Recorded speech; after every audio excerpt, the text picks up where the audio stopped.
Honorable members, in the interest of safety for all present in the chamber, we request that you please keep your mask on and sit in your designated areas. Thank you. I now call upon the Honorable the President.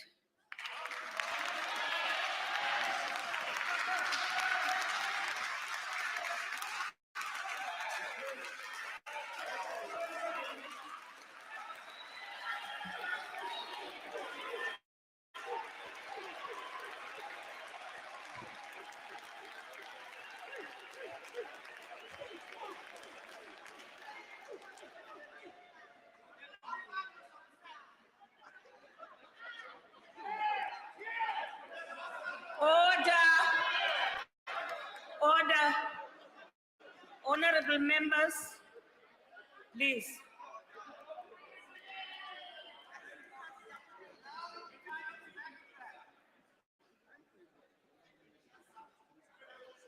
Speaker of the National Assembly, Ms. Nosiviwe Mapisa Makula, Chairperson of the National Council of Provinces, But Amos Masondo, Deputy President of the Republic, David Dabede Mabuza, Honorable Ministers and Honorable Deputy Ministers, Honorable Members, representatives of local government as in Salga, and all those who are present. Let me start off by thanking you, Honorable Speaker and Honorable Chairperson of the Council of Provinces, for allowing me to participate in the debate on the virtual platform. It enabled me to listen very carefully and to take copious notes of some of the issues that were being raised here. So I want to thank you for that. Ndidobe ndilibuwe n'abantu bote beba amba hapa nuni kazote zezo ambiwa ndichivula parlamente lyalibuwa ngaori ndi batu banji bebamba ndilibuwa zote zwibi na zwibuya zezo ambiwa hapa nuni.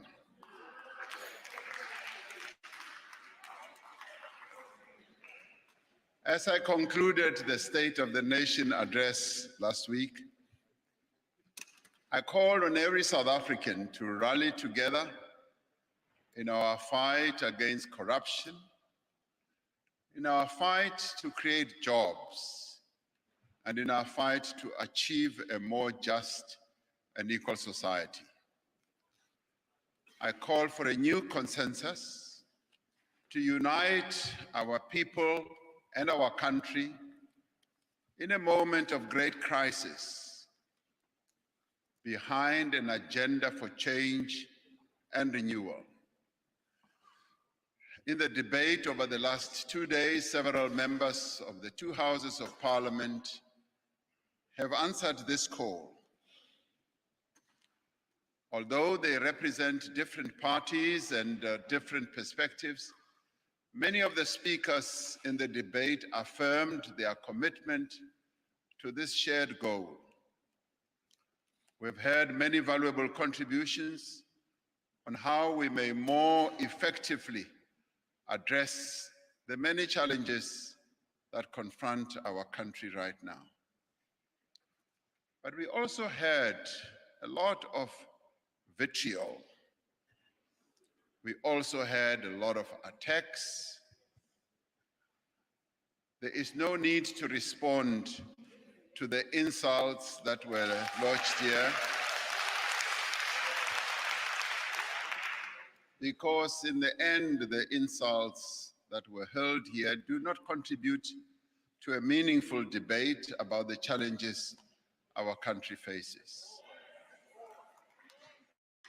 Instead, I am motivated to reflect on the constructive criticisms and sincere suggestions that have been put forward with a view to improving the state of our nation. I refer here, for example, to the contribution on behalf of the Honorable Buthelezi on the characterization and appropriate response to state capture. I refer to the suggestions by the Honorable Whitfield on moving the South African Police Service into the 21st century by introducing modern, cutting-edge training for police officers and the more effective use of technology. I refer to the call by Honorable Malema on the industrialization of cannabis in a manner that benefits local farmers in places like the Eastern Cape, Limpopo, and KwaZulu-Natal. Put aside many other things that he said, including the fact that I was wearing a cheap suit. Netibutise kore aw, suit ya mina ingena kwi kwalao. Angarandi kuri vanhu van'wani va saseka na. A ni saseke swinene, a fanele ku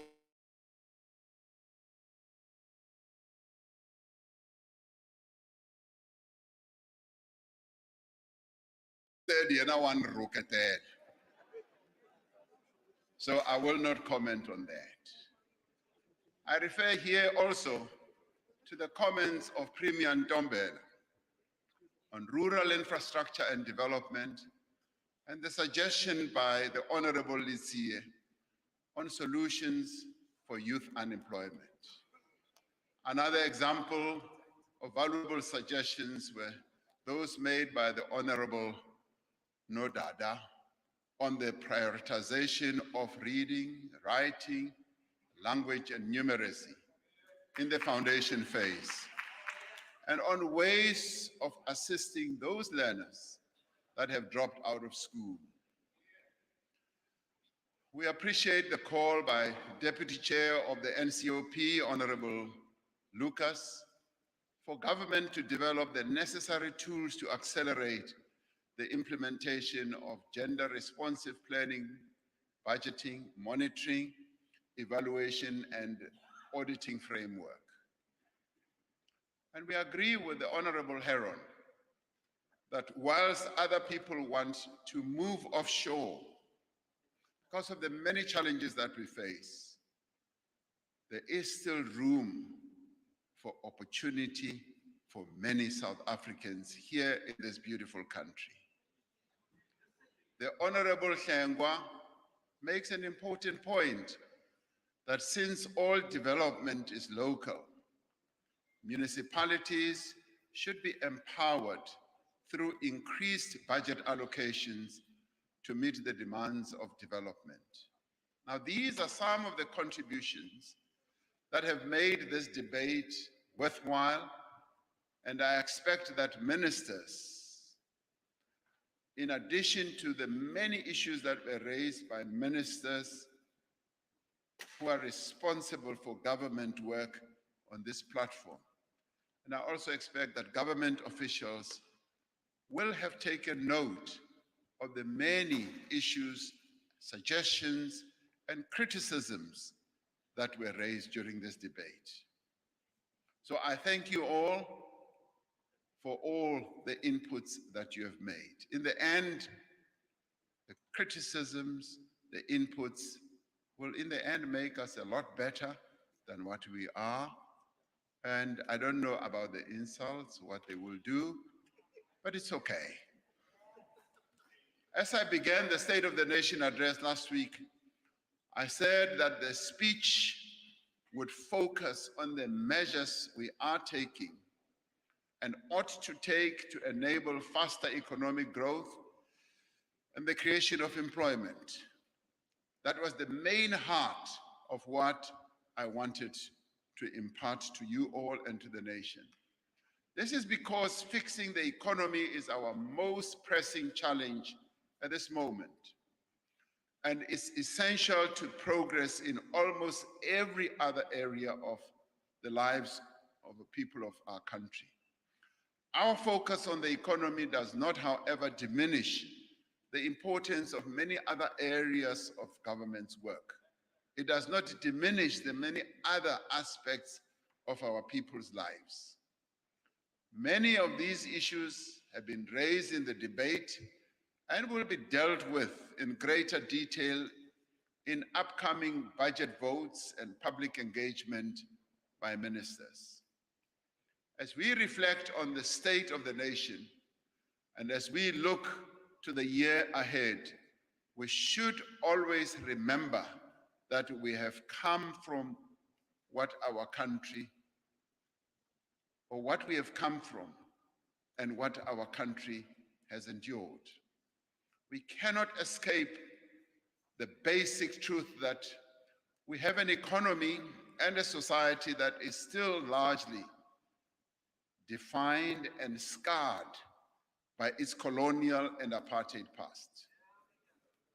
Despite the great progress that has been made in the last 28 years to address the legacy of dispossession and exploitation, the material divides between black and white, men and women, rural and urban, still persists up till today. The steady economic recovery, expanding employment and increasing investment that followed the advent of our democracy was disrupted by the 2008 global financial crisis. It was also disrupted by falling commodity prices, by severe energy constraints, by inefficient network industries, and now lately by the negative impact, I may add, or destructive impact, I should say, of state capture and on so many vital public institutions. At the same time, our economy has become less and less competitive. We could not sustain investment in economic infrastructure, and that has persisted over a long time.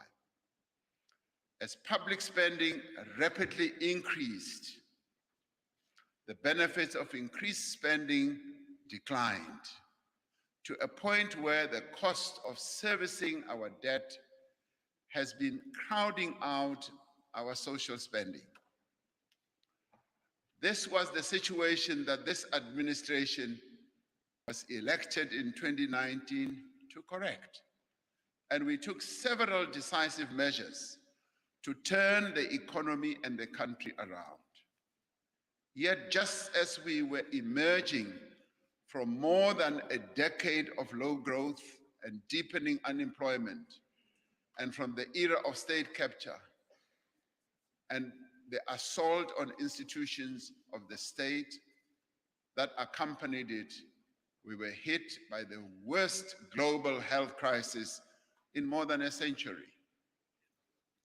We cannot disregard the fact that the pandemic has caused our economy severe damage that will take years to repair.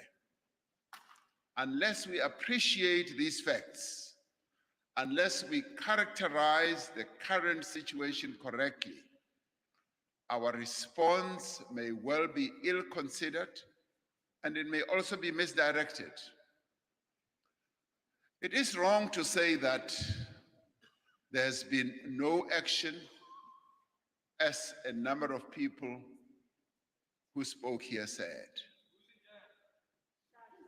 We have achieved remarkable progress in spite of the constraints of the present and the challenges that have accumulated over a number of years.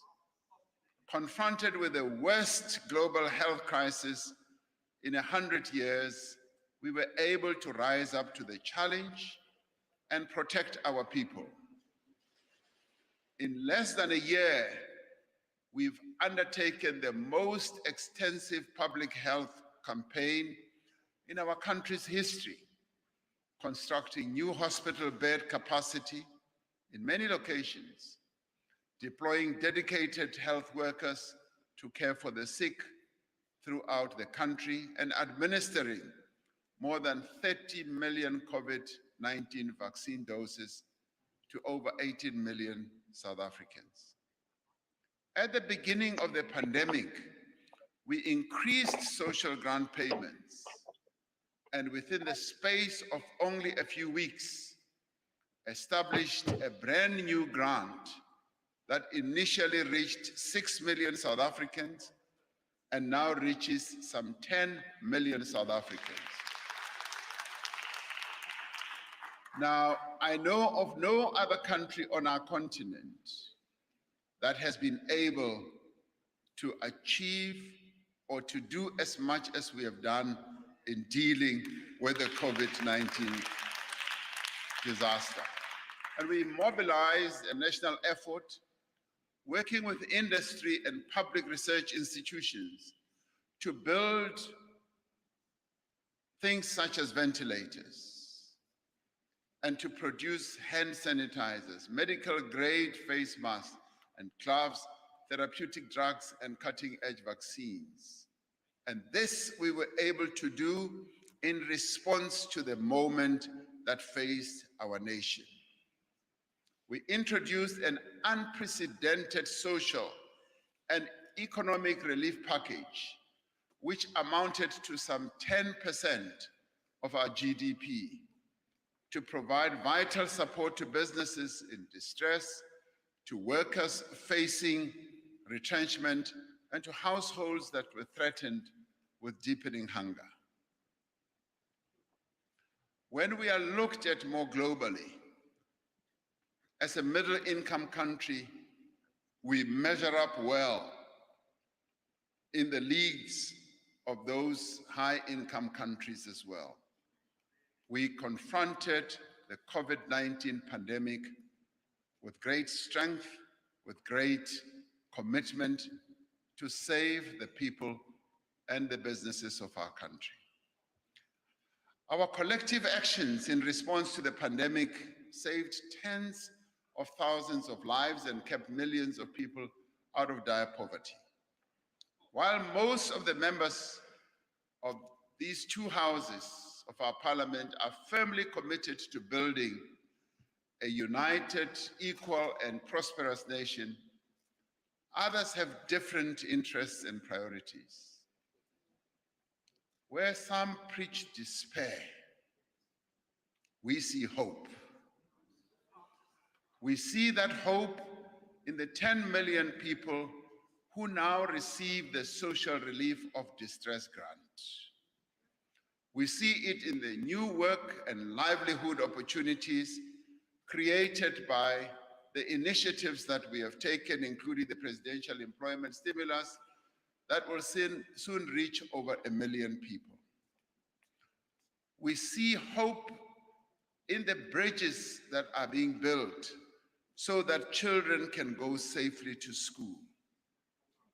We see it in the sector master plans that are driving new investment, which creates new jobs and the revival of key industries in our country. That is what progress looks like.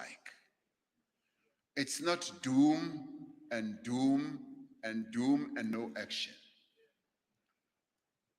Where some create doubt, we see renewed confidence. We see it in the most significant reform of our energy system in nearly a century, creating conditions for cheaper, for cleaner, and more plentiful electricity.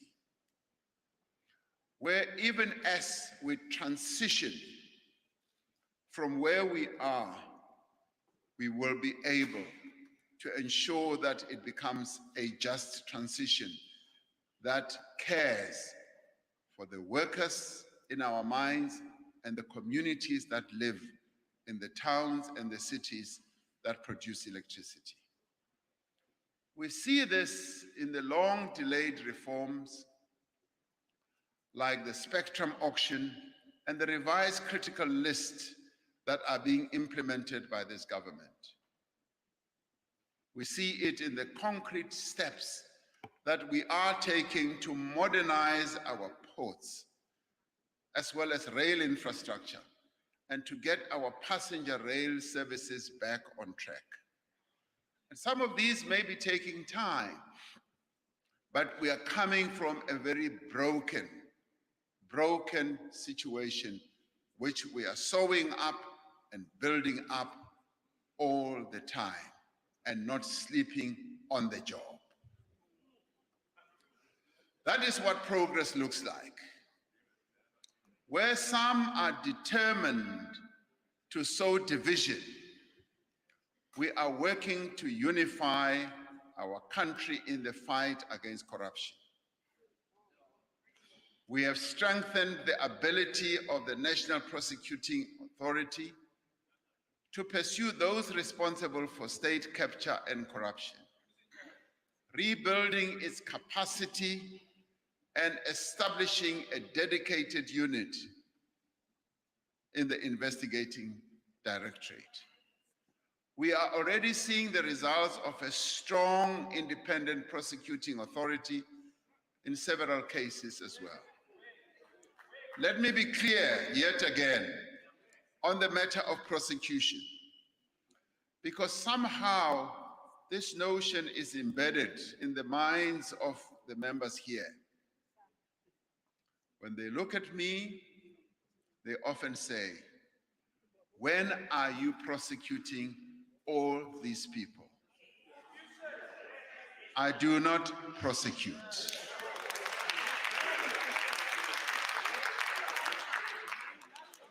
I'd like to make it very clear, and some even suggest that the president may be using the prosecutorial agencies against those that they perceive as what they call my opponents or enemies.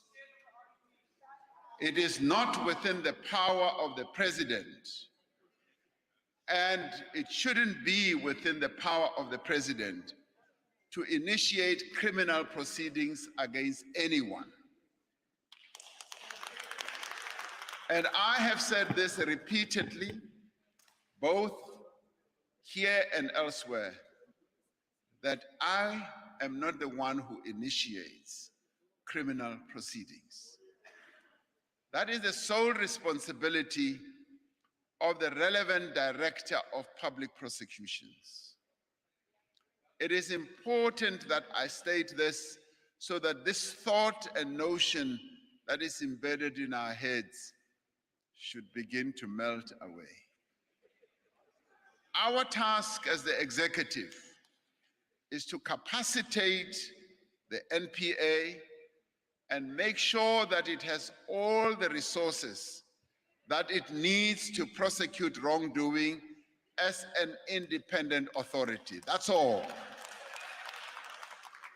As government, we have supported State Capture, the Commission, to complete its work and enable the Commission to share vast amounts of information with the investigators and prosecutors.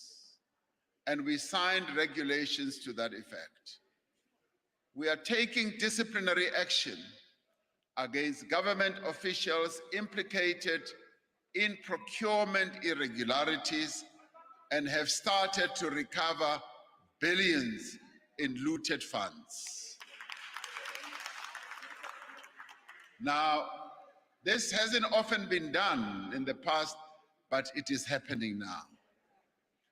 We have put in place capable leadership at previously captured state-owned entities and public institutions, and have reversed, you may care to listen first, and have reversed the decay in SARS, at the PIC, in ESCOM, Transnet, and many others. You may not agree, but that's precisely what we've been doing. That, to me, is what progress looks like. For those who care to look, we are on a long and difficult journey to renew the promise of our democracy. At times, it may seem that the path is too long. And it may also seem like it is not achieving much. And it may also seem like the climb is too steep and that the risks are far too great. But it is at precisely that moment that the courage of resilience is required.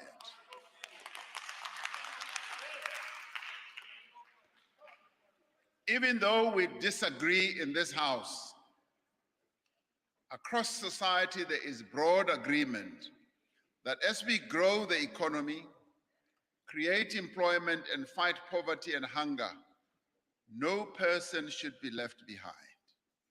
We have a responsibility first and foremost to those South Africans who are poor, who are marginalized, and who are vulnerable.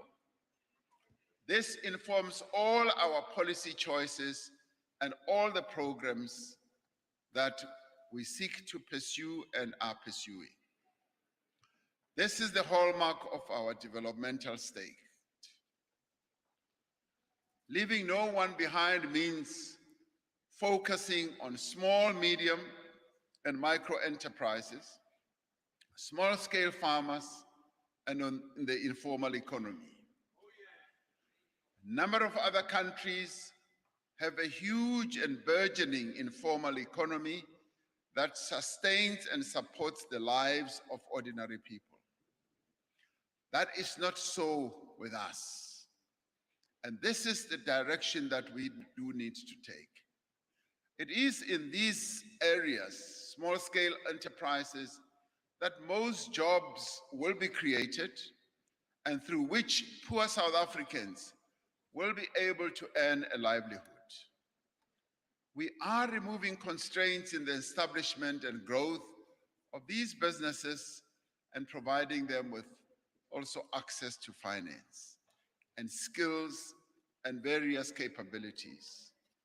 This explains the work being done by the Department of Small Business Development to lower barriers to entry and to remove impediments to growth through, amongst other things, a review of key legislation like the Business Act.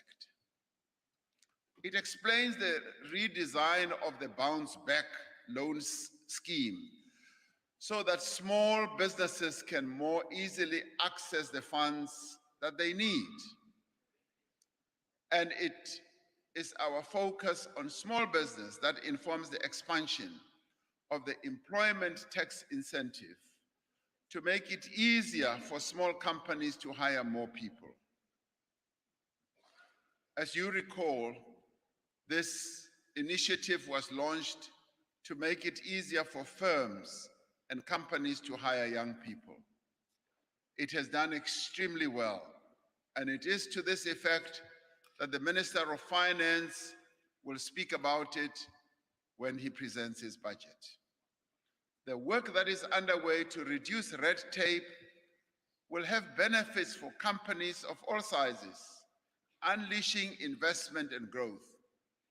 And the establishment of a team in the presidency to tackle red tape, which will be headed by Siponkos, is similar to initiatives taken by governments around the world.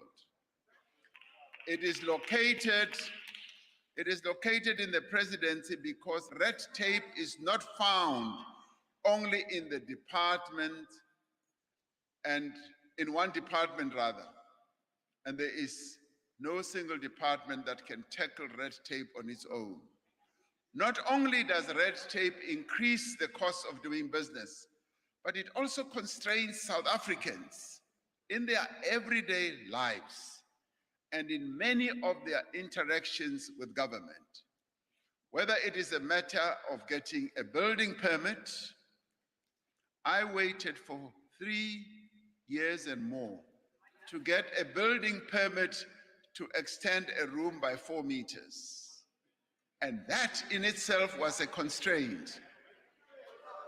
A title deed, when people wait for title deeds, we need to find out exactly what it is that makes the system come up with the impediments.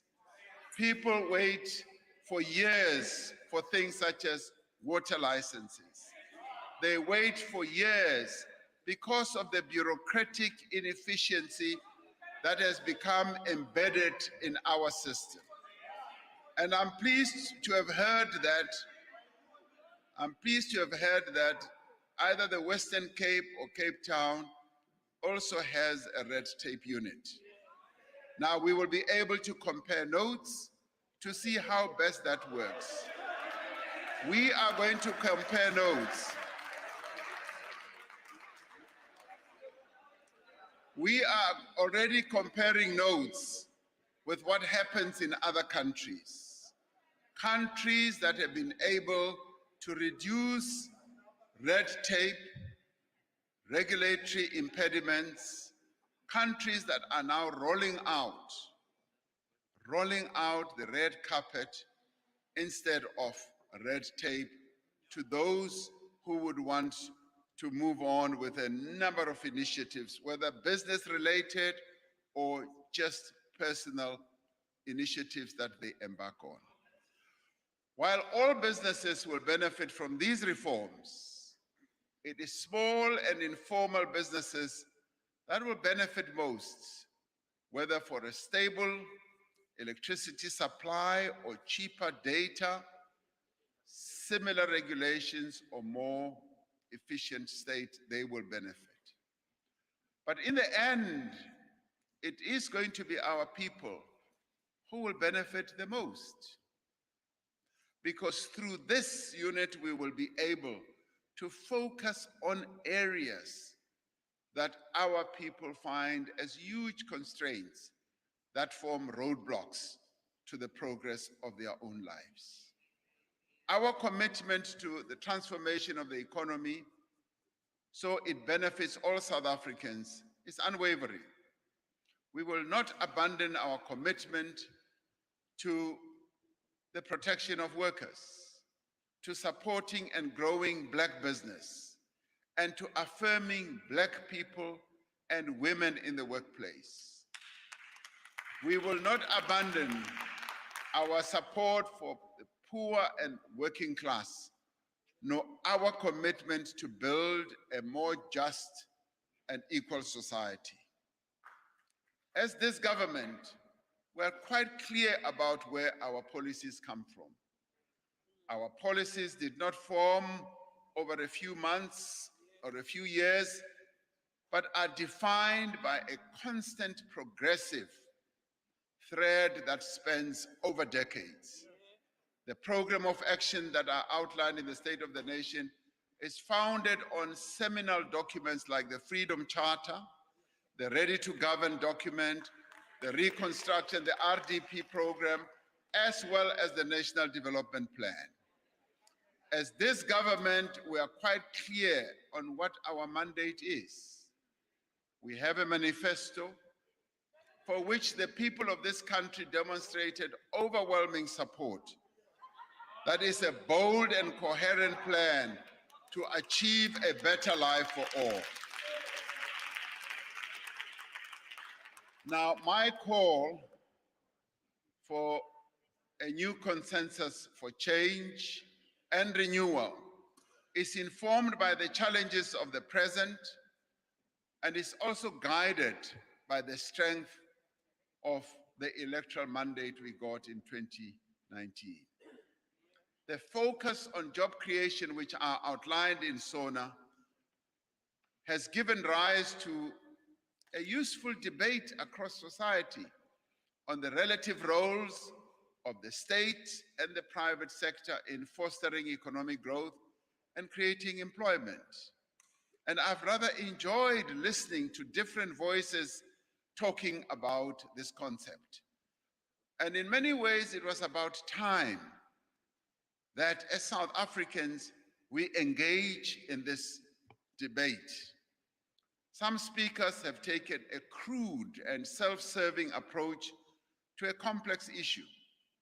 But for the most part, commentators have engaged meaningfully with one of the most important questions facing our country today. They have earnestly sought to answer the central question of who will create the jobs for the 11 million unemployed people in our country. The state has a clear role to play in job creation. Through state-owned, through state-owned enterprises, the state employs a lot of people. Through public employment programs, which I spoke about, the state employs people. Through the impact of its industrial policy, through the implementation of its competition policy, through infrastructure investment, and indeed, through the employment of public service itself. The reality, listen first. The reality in our country, as in most other countries, this is now the stark reality, is that the private sector creates most of the jobs. Now, the private sector in our own country, the private sector creates 3/4 of South Africa's workers' jobs and accounts for over 2/3 of investment and research and development expenditure. In South Africa, the number of people employed in the public sector increased from 1.9 million in 2002 to 2.8 million in 2017. That's quite a sizable increase. Over the same period, the number, now this is facing the reality of our situation. Over the same period, the number of people employed in the private sector increased from 8.2 million to 13.5 million. Now, South Africa is not alone in seeking to rapidly expand our productive capacity by unleashing the potential of the private sector. What we're seeking to do is to do what we have often said. We want to crowd in the private sector so that they can let go of these monies that they hold so that they can create jobs. And we want to continue creating that conducive environment so that they do create the jobs. One just needs to look, for example, at the approach taken by China under Deng Xiaoping. Now, I read quite a lot of the things that Deng Xiaoping did. His experience was to mobilize when he began to change China and modernize it. Deng Xiaoping embarked on a process of mobilizing capital, private capital at that, to promote private enterprise to meet the country's developmental needs.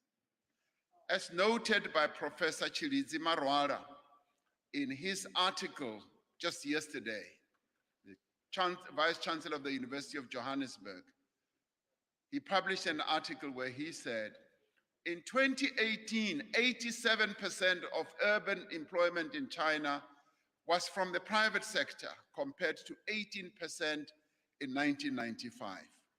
At the same time, the total GDP increased from $734 billion in 1995 to $13 trillion in 2018. We therefore do not accept that we must make a choice between a developmental state that drives economic and social transformation and a vibrant, expanding private sector that fuels growth and employment. We do not agree that by recognizing the role of business in creating employment, that we diminish the central role of the state in coordinating, planning, and guiding the development of the economy. Now, it is evident from the program that I outlined in SONA, we envisage both a developmental state and a dynamic and agile private sector which work together and complement each other. And this is precisely the policy approach of the African National Congress for a mixed economy. This is what we mean. This is what we mean when we talk about a mixed economy that draws on the resources, but that also draws on the strengths and the capabilities of both public and private sectors. Now, if you have both working together, they may continue to be sworn enemies, but if you have both working together to a agreed goal, then you're then able to grow your economy. This is precisely how other countries like China, which was quoted ad nauseum by Honorable Shivambu, was able to grow and to be the gigantic power that it is today, to a point where ICBC, the biggest bank in the world, is now listed on the New York Stock Exchange. And it is still, yes, owned by government, but they brought in the private sector and floated their shares on the New York Stock Exchange so that ICBC can grow. And the same applies to China Mobile, the largest mobile telephone company in the world. They followed exactly the same trajectory. Deng Xiaoping said it does not matter whether a cat is black or white as long as it catches mice. And that is what we should start looking at. Leaving no one behind means expanding opportunities for young people in our country, expanding opportunities for women, but also for people living with disabilities, so that they can participate more meaningfully in the economy. We are focusing on the economic empowerment of the women of our country. Now, had we not been stopped or diverted rather by COVID-19 when we were chair of the AU, we would have wanted to see this women empowerment program being expanded throughout the continent, not that it is not being done.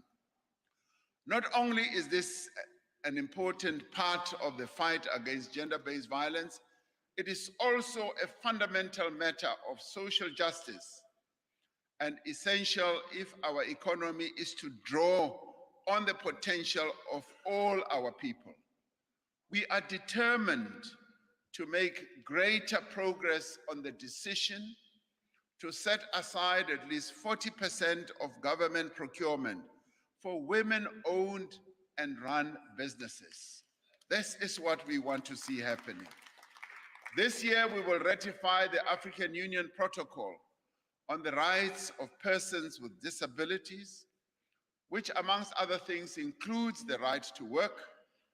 It places a responsibility on government to promote opportunities for people with disabilities to initiate self-employment, entrepreneurship, and so that they are able to have access to financial services as well. The Employment Equity Amendment Bill has been tabled in Parliament to regulate the setting of sector-specific targets for representation of Black people, women, and persons with disabilities. Leaving no one behind means supporting those who are unemployed, One of the most important successes of the Economic Reconstruction and Recovery Plan is the presidential employment stimulus, as well as the number of reforms, structural reforms that we have embarked upon. As I reported in SONA, this initiative has provided work and livelihoods opportunities for over 850,000 people in the 16 months since its establishment. This program is making a real difference in the lives of many in our society whose potential would otherwise be lost to unemployment. It includes the more than 100,000 small-scale farmers who have received vouchers to expand their production. Honorable Singh spoke about this yesterday when he said that the halt that had been put to this program should now be restarted so that it can continue contributing positively, because he is one of those who has seen the impact that it is having, particularly in the rural areas in the various provinces. We have announced that we are massively increasing the scale of this program to reach 250,000 small-scale farmers and transform our rural landscape.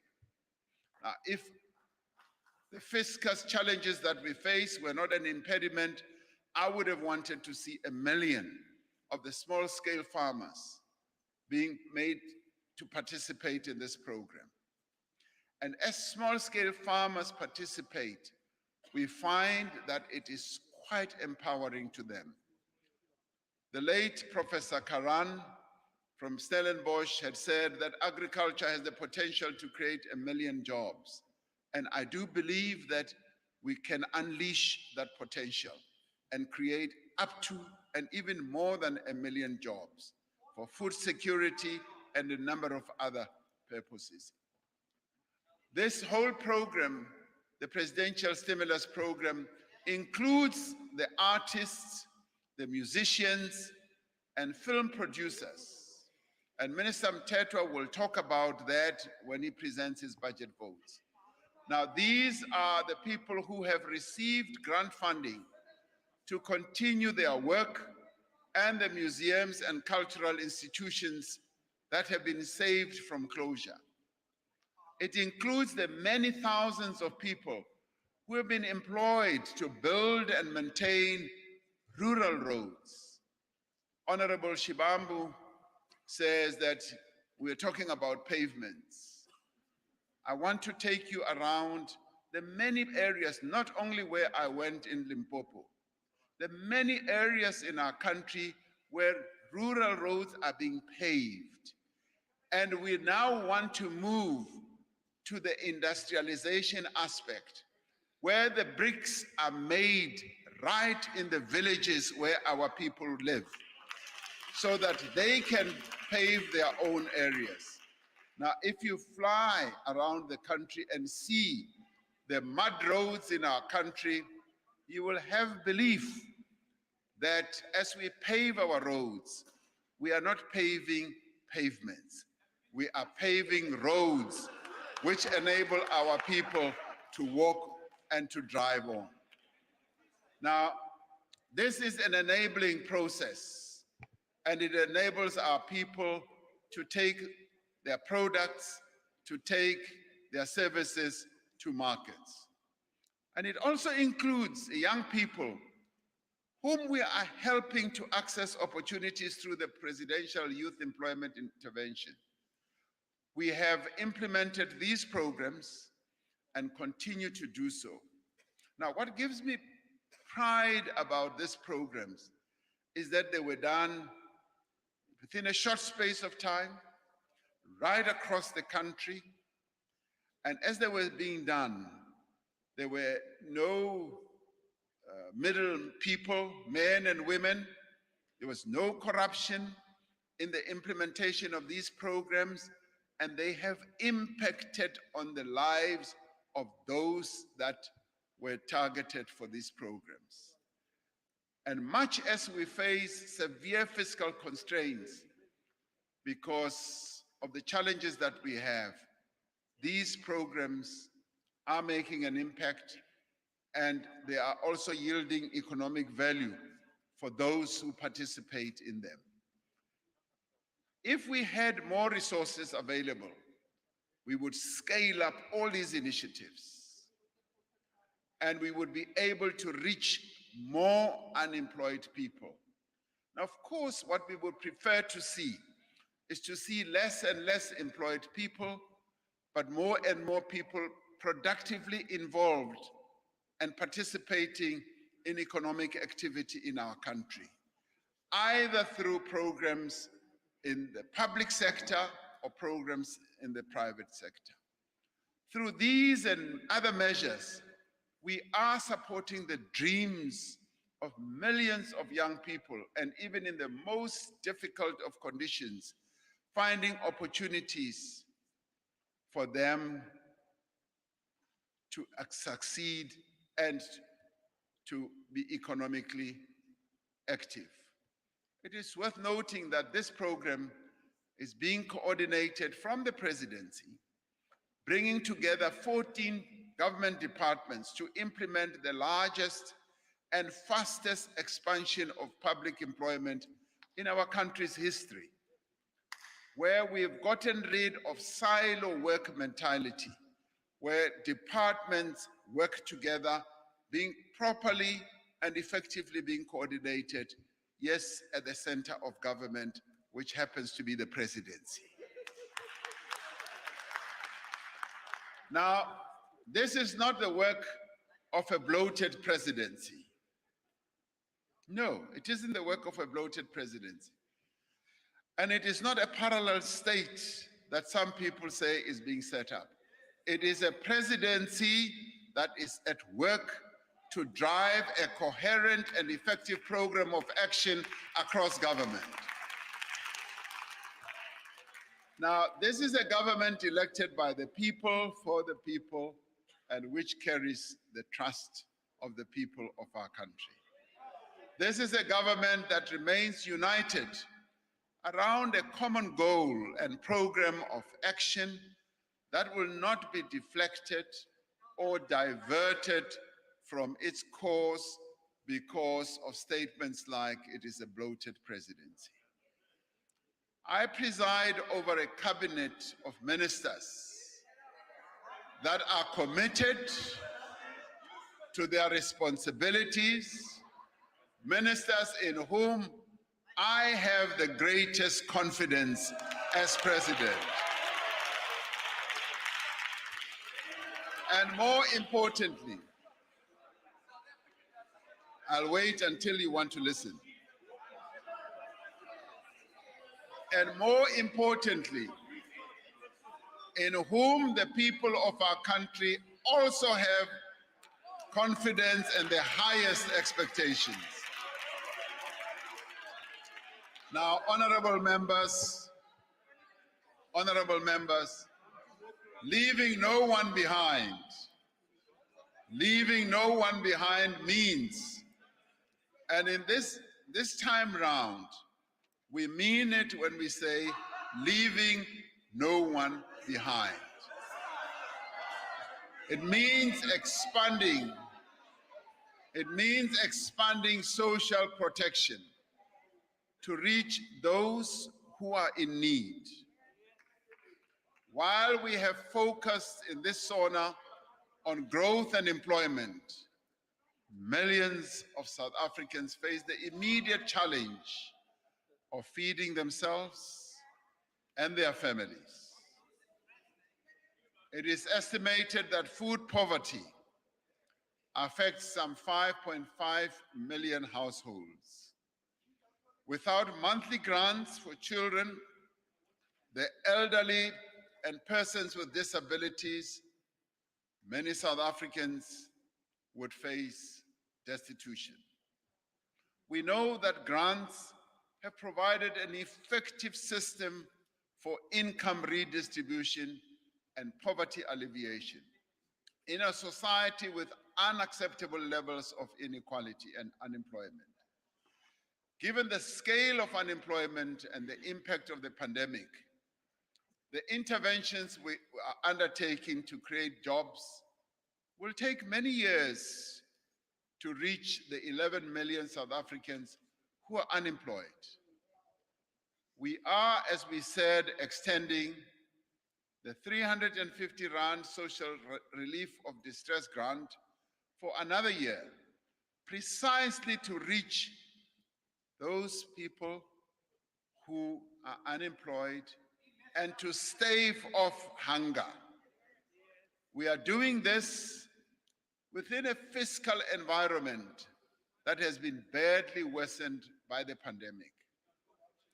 And we do need to do so while making sure that we do not further weaken our macroeconomic position and that we do not allow our debt service costs to further crowd out social spending. The Minister of Finance will elaborate on this when he presents his budget next week. And he will paint the full picture of what servicing our debt does to our budget and what we need to do. He will outline all that so that we all gain a better appreciation. Some would suggest that it doesn't matter, borrow more money. And some would even say it doesn't matter, even if our debt servicing costs keep burgeoning and going up. Now, we seek to be prudent, and the Minister of Finance will be presenting all this next week when he presents his budget. As a country, we nevertheless need to fill the gap in social protection to achieve a minimum level of support for those who cannot find work.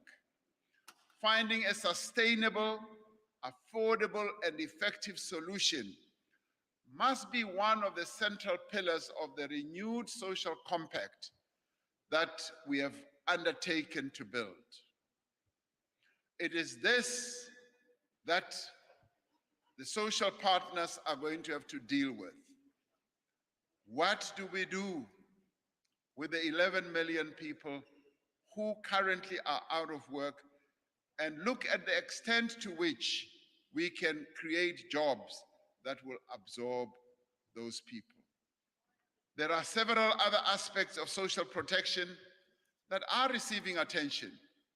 This includes strengthening our child protection services in areas such as adoption, foster care, and the protection of the rights of children.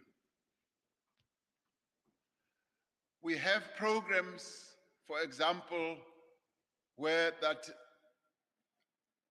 Resiha program is a community-based program to protect orphans, vulnerable children, including those living in child-headed households and those living and working on the streets. This is all part of our efforts to develop a comprehensive social protection system that in the end leaves no one behind. Leaving no one behind means improving the quality of our education system as well.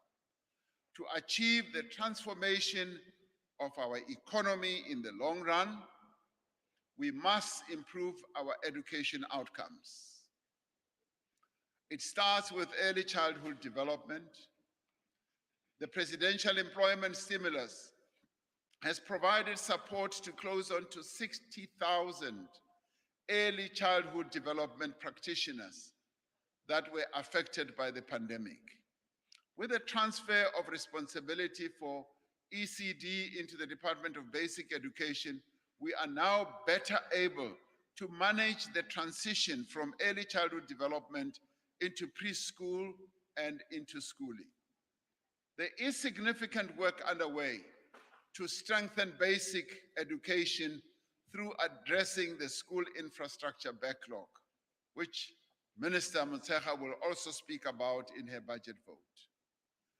We are also focusing on the training and equipping of teachers to promote early grade reading and bringing new teachers into the system through the Funza Rushaka program. The appointment of over 500,000 young people as education assistants in over 22,000 schools around the country has been welcomed by teachers, by school management, parents, as a valuable contribution to the quality of learning and teaching. And this we've been able to do just within the past year. We will be continuing this program into the next phase of the presidential employment stimulus. The expansion of access to higher education is a great achievement that will benefit the economy and our country for many years to come. Together with the work being done to strengthen basic education, the growth of post-school education will ignite the skills revolution that we have so often spoken about. And Minister Nzimande will also speak about that more when he presents his budget vote. Importantly, this skills revolution will have the greatest impact on children from poor and working class families, helping to break the cycle of poverty. To ensure that skills training is linked directly to the demand in the economy, we are pioneering a fundamentally different approach to skills development for unemployed youth. This approach links the payment for training beyond the placement of candidates in a job opportunity. The first phase will provide training to up to 4,500 unemployed youth to secure employment in the digital and tech sector and funding for the National Skills Fund, the CETAs and the UIF, with funding from those entities, Skills Fund, CETAs, and UIF Labor Activation Program. Now, by addressing the educational needs of children and young people at every point in their life development, and by helping them to transition from learning to earning, we are working to ensure that we leave no young person behind, because we are committed that no one must be left behind. Now, across the world, the pandemic has severely damaged economies, undermined livelihoods, and set back human development by many, many years. The experience of the last 2 years underscores the need to ensure that all South Africans have access to quality healthcare regardless of their ability to pay. Now, the massive inequality in access to quality healthcare is one of the greatest constraints on social and economic progress. COVID-19 has required the diversion of significant health resources. As a result, we have not paid sufficient attention to other public health crises affecting our people. We are still in the midst of an AIDS pandemic. Our country has the largest number of people living with HIV in the world. We are far behind other countries in achieving our testing and treatment targets. We must and we will accelerate the implementation of this program to save lives. Just as we drew on the experience on our HIV program to respond to COVID-19, we can now draw on our experience of managing COVID-19 to strengthen our HIV response. And in the same way that South Africans have had to adopt safe hygiene practices to prevent COVID infection, we must encourage similar discipline in pursuing healthy lifestyles to minimize the prevalence of diseases such as diabetes and hypertension as well. In advancing the health and well-being of South Africans, we must do everything we can to ensure, once again, that no one is left behind. Every person in this country has a right to be safe and to feel safe.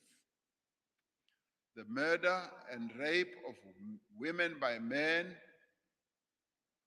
the children killed in the crossfire of gang wars, the theft of cables and other infrastructure, the intimidation and extortion at construction sites are a daily reminder of our far removed goal to achieve a better life for our people. Yet despite the scale of the challenge, we are taking real and practical measures across a range of fronts, yes, to respond to crime, violence, and instability. Working with partners in civil society and other communities across the country, we are confronting gender-based violence and femicide. We are confronting the attitudes and practices that demean and disempower the women of our country. We're strengthening the legal protections that women and children have. We are improving support to victims, and we are working to ensure that perpetrators, in the end, do see justice. Now, due to the legislation that this government introduced and which this parliament passed, a woman can now apply for a protection order online and does not have to face her abuser. A child is now able to testify. A child is now able to testify via CCTV in one of the new sexual offenses courts. A victim can be confident that they will find an evidence kit at a police station. A suspect will find it harder to get bail. We are strengthening our police service, tackling corruption within its ranks, setting up specialized multidisciplinary teams to tackle specific types of crime against our people and our economy. Now, the report of the expert panel into the July unrest is indeed damning, but it also provides critical insights and makes important recommendations that we will use to strengthen our entire approach to security and stability in our country. By the same measure, we expect the report of the State Capture Commission will make far-reaching recommendations that will empower us to take those steps necessary to prevent and act against corruption. And in this regard, we would like all of us to work together.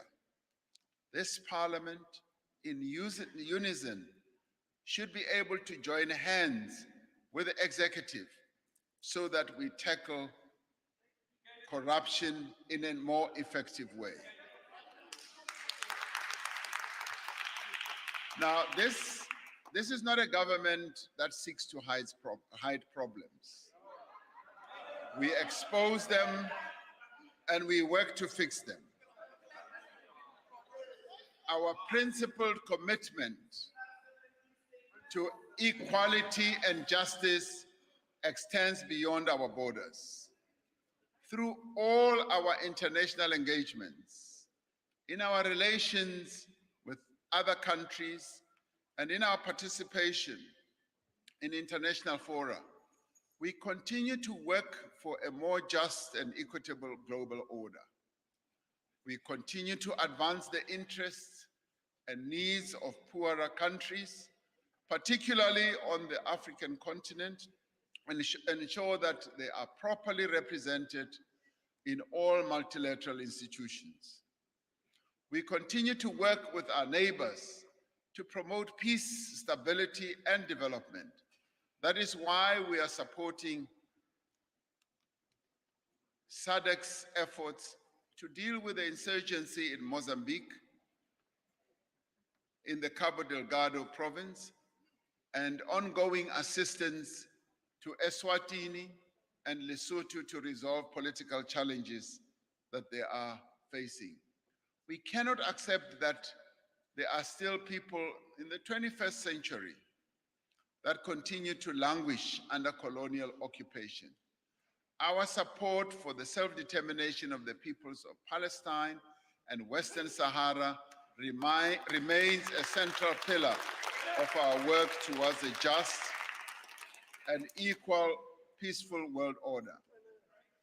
The COVID-19 pandemic has demonstrated how important it is that no country, no community, and no person is left behind in the drive for vaccines, for treatment, and for care. Through the positions that we occupy in the African Union and on international bodies, we have consistently fought for developing economies to receive financial assistance to respond and recover from this pandemic. We will be carrying this message once again as the African Union when the AU meets tomorrow and day after tomorrow, where I am traveling to in Europe to actually carry this message across as the African Union.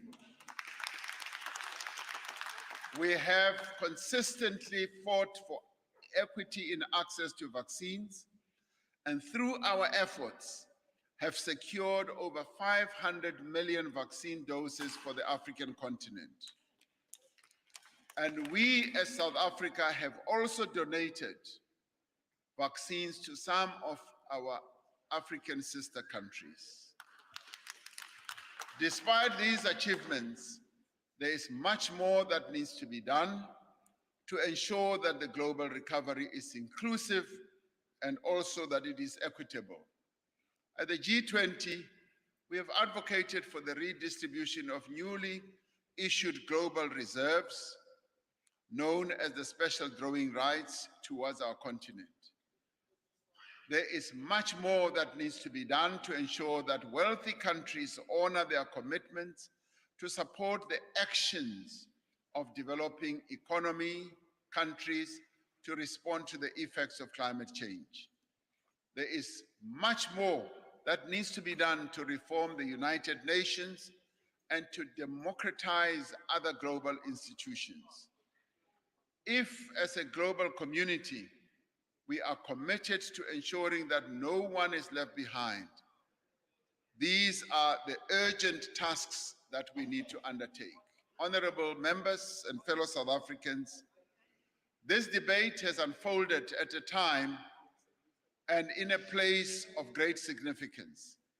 It was from the balcony of this building that the father of our democracy and our nation, Nelson Mandela, addressed a jubilant crowd after his release from prison on the 11th of February 1990.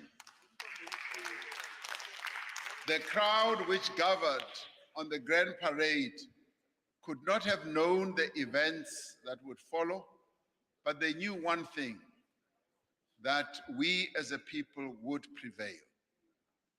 As we confront another turning point in our history, we must draw on the same spirit and courage and determination. 25 years ago this month, our democratic constitution came into effect. As we look to the year ahead, we are reminded of our solemn responsibility as the representative of the people of this country gathered here to heal the divisions of the past and to establish a society that is based on democratic values, social justice, and fundamental human rights. We need to work together, despite our many differences, to improve the quality of life of all citizens and free the potential of each person. We must remember that it is possible to stifle a country with cynicism, and it is possible to inspire a country with hope. Going forward, our task is clear. We must build a new consensus to revive our economy and to renew the promise of our country. And we must leave no one behind.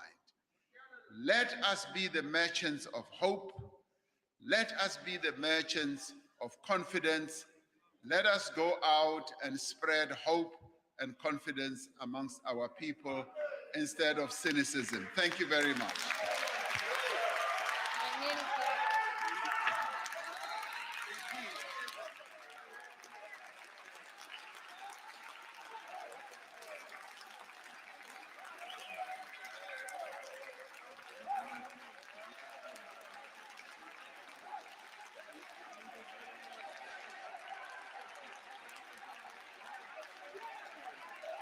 Thank you very much. At this point, I take the opportunity to thank the Honorable President for his address and response. That, honorable members,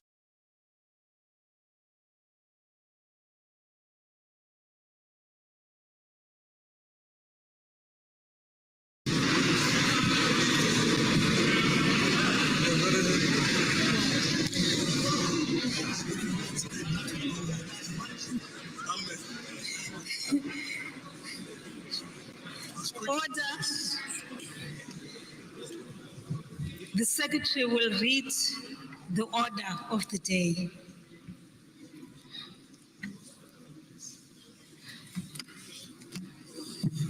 Reply by the President to debate on State of the Nation address. Honorable members, in the interest of safety for all present in the chamber, we request that you please keep your mask on and sit in your designated areas. Thank you. I now call upon the Honorable the President.